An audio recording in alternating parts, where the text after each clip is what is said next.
This is lecture number 8 of genetics and in this part हम क्या पढ़ेंगे, post Mendelism में आगे बढ़ेंगे। ठीक है, सबसे पहले हम स्टार्ट करेंगे इनकम्प्लीट डोमिनेंस। सबसे पहला पॉइंट जो आपको याद करना पड़ेगा इसमें कि इनकम्प्लीट डोमिनेंस जो था इसको डिस्कवर किया था कार्ल कॉरेंस ने। ठीक है, कार्ल कॉरेंस ने क्या किया था, एक बेसिकली प्लांट होता है मिराबिलिस जलापा, तो इसके फ्लावर का जो कलर है उस पे स्टडी किया था इन्होंने। तो he studied on the flower colour of mirabilis जलापा, जिसको हम 4 o'clock प्लांट भी बुलाते हैं या जिसको गुलेबान भी बुलाते हैं। तो प्लांट का नाम, उसका कौन सा फ्लावर कलर पे स्टडी किया था, किसने किया था, किसको डिस्कवर करने के लिए, ये आपको पता होना चाहिए। अब देखिए, इनकम्प्लीट डोमिनेंस को समझाने के लिए आप एक एग्जाम्पल देखिए। एग्जाम्पल क्या है कि हम क्या करवाते हैं कि रेड कलर फ्लावर को क्रॉस करवाते हैं व्हाइट कलर से।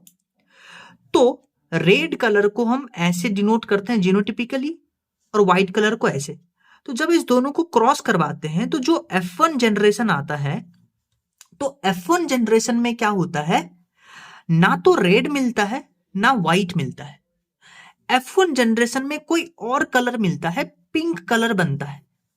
तो अब आप देखिए, जो ऑफ स्प्रिंग है वो अपने पेरेंट से मैच ही नहीं कर रहा है। मेंडल क्या बोलता था कि जो F1 जनरेशन आएगा वो किसी एक पेरेंट से मैच करना चाहिए, पर यहां F1 जनरेशन मैच नहीं किया। इसका मतलब यह है कि यहां पे इन दोनों में से कोई पार्ट डोमिनेंट नहीं था। तो यहां बना आपके पास पिंक कलर।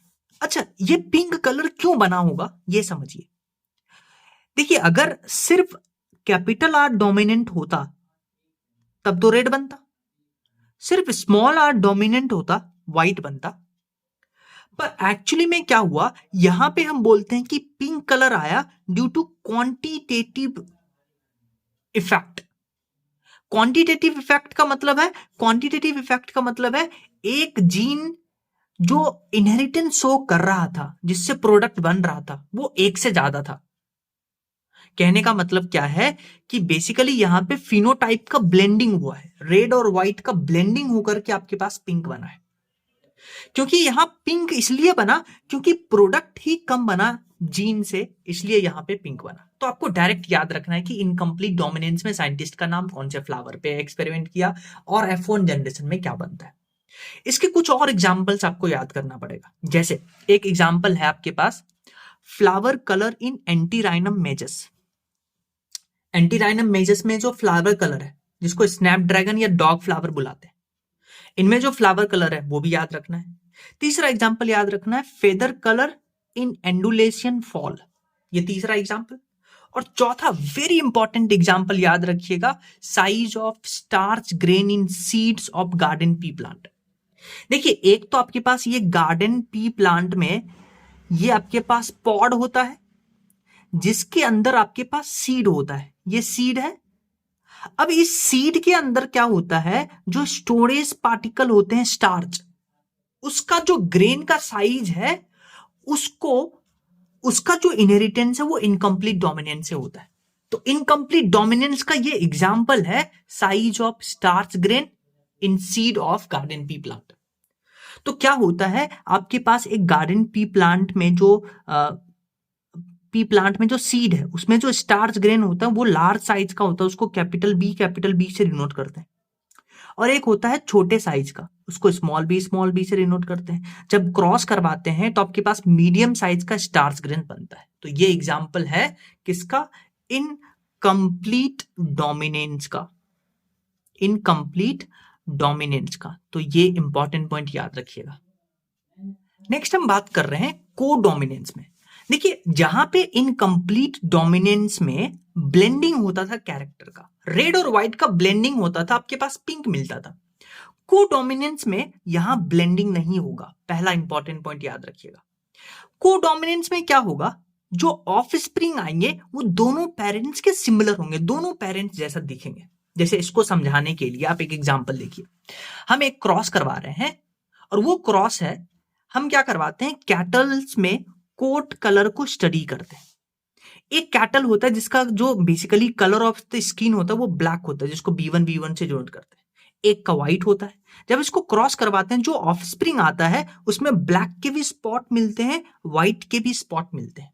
तो जो ऑफस्प्रिंग है दोनों पेरेंट्स को रिजेंबल कर रहा है, इसलिए इसको बुलाते हैं कोडोमिनेंस। ऐसा इसलिए हुआ क्योंकि ये दोनों जीन जो है डोमिनेंट है, इन दोनों का कैरेक्टर ऑफस्प्रिंग में ट्रांसफर हुआ। तो आप पढ़ना स्टार्ट करिए। In this inheritance in heterozygous condition both alleles are equally dominant and show their independent expression। इसका क्या मतलब है? यहां हेट्रोजाइगस कंडीशन था, ये दोनों होमोजाइगस। हेट्रोजाइगस में दोनों कैरेक्टर डोमिनेंट थे, दोनों का इफेक्ट ऑफ स्प्रिंग में आया है। तो वही तो पॉइंट लिखा हुआ है। In this interaction intermediate form is not developed. यहां इंटरमीडिएट कोई नहीं बनता है, ये भी याद रखिएगा। F1 generation is similar with both parents. ठीक है, F1 जनरेशन दोनों पेरेंट्स से सिमिलर होता है। और जब आप यहां पे इसका सेल्फिंग करवाइएगा, प्लांट में सेल्फिंग बुलाते हैं, एनिमल में इसको क्या बुलाएंगे? हाँ, तो जब इसका हम सेल्फ क्रॉस करवाएंगे तो आपके पास फिनोटिपिक रेशियो मिलेगा 1:2:1 और जीनोटिपिक रेशियो मिलेगा 1:2:1। यानी कि फिनोटिपिक रेशियो और जीनोटिपिक रेशियो ये दोनों इक्वल हैं, किसमें? कोडोमिनेंस में। तो ये याद रखिएगा कि कोडोमिनेंस में phenotypic ratio as well as genotypic ratio same आता है। फॉर एग्जाम्पल आप इस क्वेश्चन को देखिए, इसमें आपको बोला in a cross in F2 generation both phenotypic and genotypic ratio obtains is similar, that is 1:2:1। तो ये बोल रहा है कि कौन सा केस रिप्रेजेंट करता है, यानी F2 जनरेशन में phenotypic ratio as well as genotypic ratio दोनों इक्वल है। तो आपको पता है ये कोडोमिनेंस में होता है, अभी हम पढ़ के आए। तो इसके दो आंसर होंगे, एक तो कोडोमिनेंस और मोनोहाइब्रिड क्रॉस में जो इनकम्प्लीट डोमिनेंस होता है, incomplete dominance, monohybrid cross with incomplete dominance, उसमें भी फिनोटिपिक और जीनोटिपिक रेशियो F2 में सेम होता है। तो ये इसके दो आंसर होंगे, मोस्ट एक्यूरेट आंसर ये होगा। ठीक है, अब अगर हम एक छोटा सा डिफरेंशिएट क्रिएट करें कि बेसिकली कंप्लीट डोमिनेंस, कोडोमिनेंस और इनकम्प्लीट डोमिनेंस में क्या डिफरेंस है, तो मान लेते हैं हमने एक क्रॉस करवाया सब में, red white red white red white. अगर रेड व्हाइट को क्रॉस करवाने से जो F1 जनरेशन आता है ये दोनों पेरेंट को रिजेंबल करता है।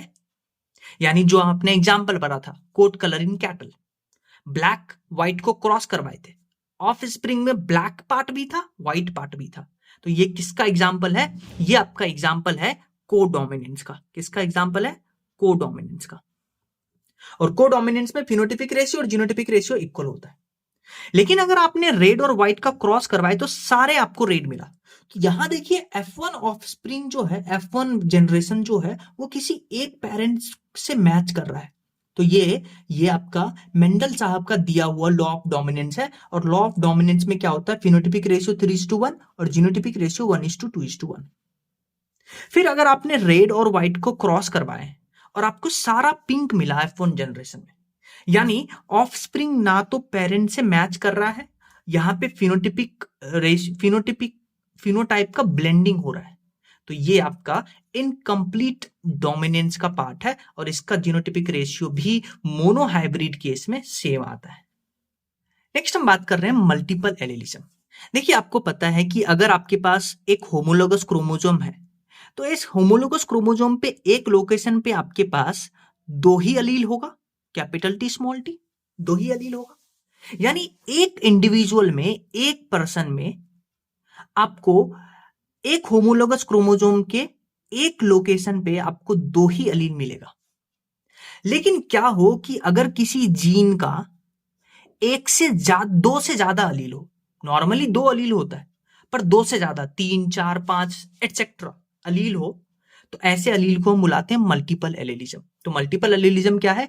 एक जीन में दो से ज्यादा अलील, और ये अलील एक से दो से ज्यादा क्यों हो गए? Due to mutation. कितना भी हो सकता है, 2, 3, 4 अप टू 40, 50 कितना भी हो सकता है। पर एक इंडिविजुअल में आपको एक जीन का दो ही अलील मिलेगा। तो कैसे पता चला कि एक जीन के मल्टीपल अलील होते हैं? हाँ, ये हम पता करते हैं पॉपुलेशन पे स्टडी करके। तो एक से ज्यादा अलील एक इंडिविजुअल में नहीं मिलेगा। कहां मिलेगा? पॉपुलेशन में स्टडी करके पता चलेगा। अच्छा, मान लीजिए आपके पास कि एक जीन के 3 अलील हैं, तो कैसे पता करेंगे कि कितने जीनोटाइप पॉसिबल है? तो एक जीन के अगर 3 अलील हैं या 4 अलील हैं, मल्टीपल अलील हैं, तो जीनोटाइप निकालने का एक फॉर्मूला होता है, वो होता है n into N plus one divided by 2। यहां पे n क्या है? Number of allele. मान लीजिए एक जीन के 3 अलील हैं, तो यहां n का वैल्यू 3 रखिएगा, 3 इंटू 3+1 डिवाइडेड बाई 2, आपके पास आंसर आएगा 6। यानी कि अगर किसी जीन के 3 अलील हैं तो उसके 6 जीनोटाइप पॉसिबल है। तो ये फॉर्मूला आपको आना चाहिए। इसके कुछ एग्जाम्पल देखिए। इसका एग्जाम्पल है ABO blood group in human. और एबीओ ब्लड ग्रुप जो था, इसको डिस्कवर किया था लैंडस्टीनर ने। और ये जो ब्लड ग्रुप है, इसको कंट्रोल करता है आई जीन। और ये जो आई जीन है, ये क्रोमोसोम नंबर 9 पे लोकेटेड होता है। तो ये सब कुछ इंपॉर्टेंट पॉइंट्स हैं जो आपको पता होना चाहिए in case of ABO blood group. ठीक है। और आई जीन जो है, ये बेसिकली रेगुलेट करता है attachment of sugar molecule on the surface of RBC. इसका क्या मतलब है? आपको पता है, अगर आपके आरबीसी पे ए एंटीजन है, तो उस इंडिविजुअल का जो ब्लड ग्रुप होगा वो ए ब्लड ग्रुप होगा। अगर आपके आरबीसी पे बी एंटीजन है, तो उस इंडिविजुअल का जो ब्लड ग्रुप होगा that will be B blood group. तो बेसिकली ये आई जीन जो है, एक स्पेसिफिक टाइप का शुगर मॉलिक्यूल बनाता है जो कि आरबीसी के सरफेस पे अटैच्ड होता है। और ये जो आई जीन है, इसके 3 अलील होते हैं, इसलिए इसको मल्टीपल अलील के कैटेगरी में रखते हैं। एक होता है आई ए अलील, आई बी अलील और आई ओ या स्मॉल आई अलील।